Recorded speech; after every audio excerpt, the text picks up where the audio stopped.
দেবতাখুম দীর্ঘ ১ বছর বন্ধ থাকার পরে পর্যটকদের জন্য খুলে দেওয়া হয়েছে এই দেবতাখুম। বান্দরবনের ওয়াংছড়ি উপজেলায় অবস্থিত এই খুমটি দেখতে দৈনিকই ভিড় করেন হাজার হাজার পর্যটক।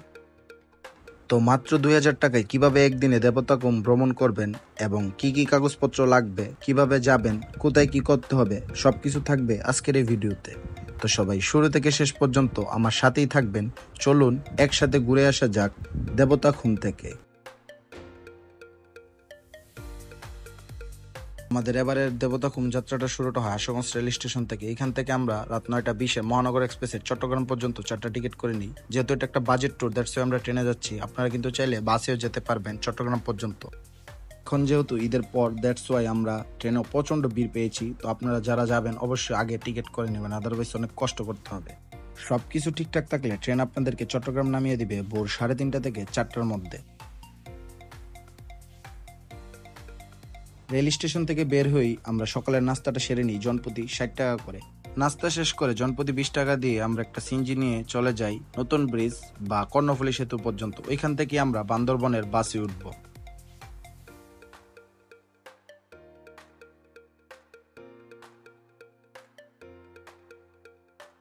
নতুন ব্রিজ থেকে আমরা মাঝরাতে 180 টাকা জনপ্রতি ভাড়া দিয়ে বান্দরবন উদ্দেশ্যে রওনা হই। এছাড়াও কিন্তু আপনারা এখানে অনেক লোকাল বাস এবং পৌরবীও পেয়ে যাবেন, যেগুলো এই রুটে অনেক ভালো সার্ভিস দেয়।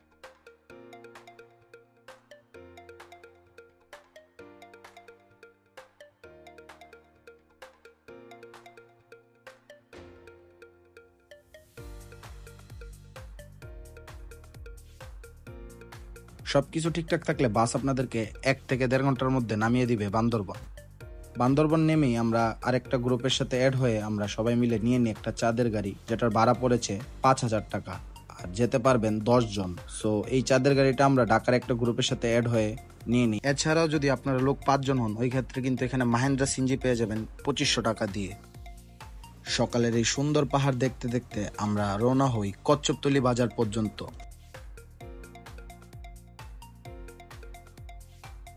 কচ্ছপতলী বাজারে নেমে আপনারা সবাই মিলে একটা গাইড চুজ করবেন। একজন গাইড 10 জনকে নিতে পারবে এবং ওই গাইড আপনাদেরকে একটা ফর্ম দিবে। ওইখানে আপনাদের এনআইডি অথবা জন্ম নিবন্ধনের ফটোকপি অ্যাড করে এবং আপনাদের কিছু ইনফরমেশন দিয়ে আর্মি ক্যাম্পে এন্ট্রি করতে হবে। এই এন্ট্রিটাতে যত তাড়াতাড়ি করতে পারবেন তত তাড়াতাড়ি আপনারা দেবতাখুমের সিরিয়াল পাবেন। ফর্মটা ফিল আপ করে গাইডের থেকে সিগনেচার নিয়ে সিল নিয়ে আপনারা দ্রুতই এন্ট্রিটা করে নেবেন। যা করার সব গাইডই করবে, আপনারা জাস্ট ওদের ফলো করবেন। এন্ট্রি করা শেষ হলে এখানে যে কোনো একটা হোটেলে দুপুরের খাবার অর্ডার দিয়ে আপনাদের ব্যাগপত্র রেখে গাইডের সাথে রওনা হয়ে যাবেন দেবতাখুমের উদ্দেশ্যে। আমাদের গাড়ি ড্রাইভারের সাথে কথা ছিল, ওরা আমাদেরকে নামিয়ে দেবে দেবতাখুমের পাহাড়ি রাস্তায়। ওইখান থেকে যেতে মাত্র 10 মিনিট লাগে। আমরা চলে এসেছি পাহাড়ি রাস্তার মোচড়ে। এইখান থেকে আপনার গাইডই আপনাদেরকে নিয়ে যাবে এবং এই রাস্তাটা কিন্তু ছিল অনেক সুন্দর এবং প্রাকৃতিক ভিউ দিয়ে ভরা। আপনারা দেখতেই পাচ্ছেন কত সুন্দর একটা ভিউ পাচ্ছেন এখানে। সো এটা হলো মূলত আপনার পাহাড়ি রাস্তা। আবার যাওয়ার টাইমে আমরা যাব নদীর রাস্তা দিয়ে। পাহাড়ি রাস্তা দিয়ে গেলে আপনারা অবশ্যই এই সুন্দর মারমার এই গ্রামটা দেখতে পারবেন। এই গ্রামটা অনেক সুন্দর এবং এই গ্রামের ঘরবাড়ি এবং জীবন জীবিকা একদমই আমাদের উল্টো এবং অনেক সুন্দর এই গ্রামটা। আমি পার্সোনালি এই গ্রামটাকে অনেক পছন্দ করেছি। আমরা চলে এসেছি দেবতাখুমের মেইন এন্ট্রেন্সে। এখান থেকে 200 টাকা জনপ্রতি এন্ট্রি ফি দিয়ে আমরা প্রবেশ করব দেবতাখুমের ভিতরে। এখানে কিন্তু আপনাদের মেইন যে সিরিয়াল, ওই সিরিয়ালটা দিবে। আমাদের সিরিয়াল ছিল 41 নম্বর। আমরা চলে এসেছি দেবতাখুমের এন্ট্রান্স পয়েন্টে। এখান থেকে নৌকা দিয়ে আপনাদেরকে দেবতাখুম বেলার কাছে নিয়ে যাবে। আর এখন কিন্তু সকাল 6টা বাজে। এত ভোরে এসেও আমরা 41 নম্বর সিরিয়াল পেয়েছি। আমরা নৌকা পেয়ে রওনা হয়ে যাই দেবতাখুম বেলার এন্ট্রান্সের এখানে। আপনারা যত তাড়াতাড়ি আসবেন অতই সিরিয়াল কম পাবেন। সো দেখতেই পাচ্ছেন এখন কিন্তু মানুষ খুবই কম। আমরা চলে এসেছি দেবতাখুমের যে মেইন এন্ট্রেন্স, ওই এন্ট্রেন্সে। এখান থেকে বেলাতে উঠবো আমরা। এখানে কিন্তু অস্থায়ী কিছু দোকানও আছে, আর এইখানেই আপনার ধৈর্যর যে পরীক্ষা, ওই পরীক্ষা দিতে হবে।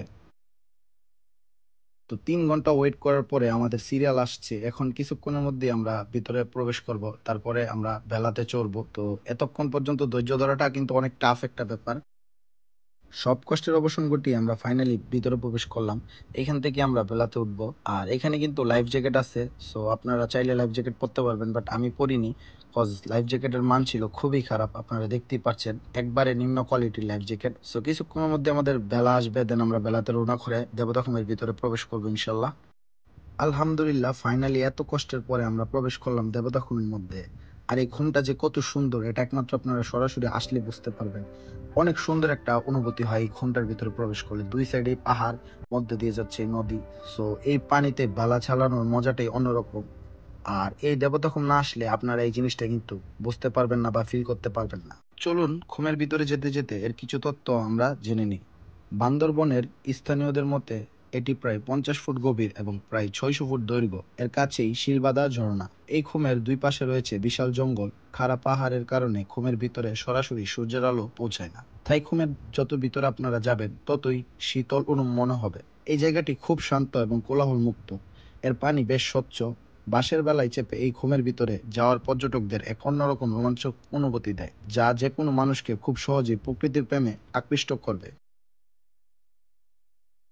১ বছর বন্ধ থাকার পরে পুনরায় চালু করা হয়েছে এই দেবতাখুম, যার কারণে এখন পর্যটকদের ভিড় একটু বেশি। যত সকাল সকাল আপনারা দেবতাখুম আসবেন ততই ভিড়মুক্ত এবং কোলাহলমুক্ত ঘুরতে পারবেন এই দেবতাখুমের ভিতরে। যত দিনের আলো বাড়ে ততই পর্যটকদের আনাগোনা বেড়ে যায় এই দেবতাখুমের মধ্যে। আমরা দেবতাখুম ঘোরাঘুরি শেষ করে এখন রওনা হয়ে যাচ্ছি কচ্ছপতলী বাজার পর্যন্ত। আপনারা কিন্তু ইতিমধ্যেই দেখতে পাচ্ছেন কি পরিমাণ ভিড়। এখন বাজে সকাল ১১টা। আমাদের গাইড আমাদেরকে বলতেছিল যে আপনারা সকাল সকাল আসার কারণে আজকে ঘুরে যেতে পেরেছেন, আদারওয়াইজ এখানে সিরিয়ালের জন্যই সারাদিন চলে যায়।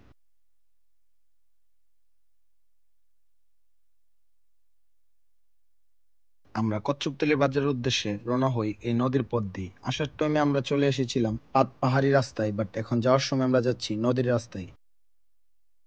এইখান থেকে কচ্ছপতলী বাজার এসে আমরা যে হোটেলে আমাদের দুপুরের খাবার অর্ডার দিয়েছি ওই হোটেলে চলে আসি। এইখান থেকে জনপ্রতি ১৫০ টাকা করে প্যাকেজ নিয়ে ডিম এবং ডাল ভর্তা নিয়েই আমরা দুপুরের খাওয়া দাওয়াটা সেরে নেই এই কচ্ছপতলী বাজারেই। খাওয়া দাওয়া শেষ করে আমরা রওনা হয়ে যাই বান্দরবনের উদ্দেশ্যে।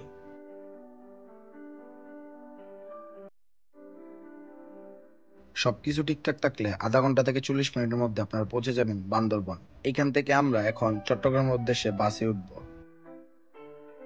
জনপ্রতি ১৫০ টাকা করে সাঙ্গু পরিবহনের এই নন এসি বাসটি দিয়ে আমরা রওনা হব চট্টগ্রামের উদ্দেশ্যে। আর সাঙ্গু পরিবহন কিন্তু এই রুটে মাত্র কিছুদিন হলো চালু হয়েছে।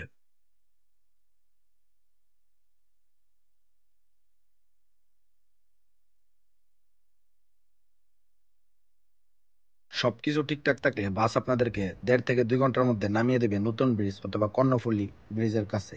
এখান থেকে আমরা সিএনজি নিয়ে রওনা হয়ে যাব চট্টগ্রাম রেল স্টেশনের উদ্দেশ্যে।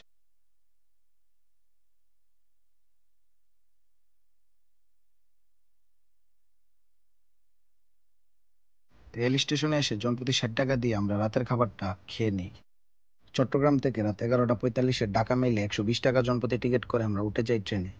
সো গাইস এই ছিল আজকের ভ্লগ। ইনশাআল্লাহ নেক্সট কোনো ভ্লগে আবার আপনাদের সাথে দেখা হবে। ততদিন পর্যন্ত সবাই ভালো থাকবেন, সুস্থ থাকবেন। আমার জন্য দোয়া করবেন। আল্লাহ হাফেজ।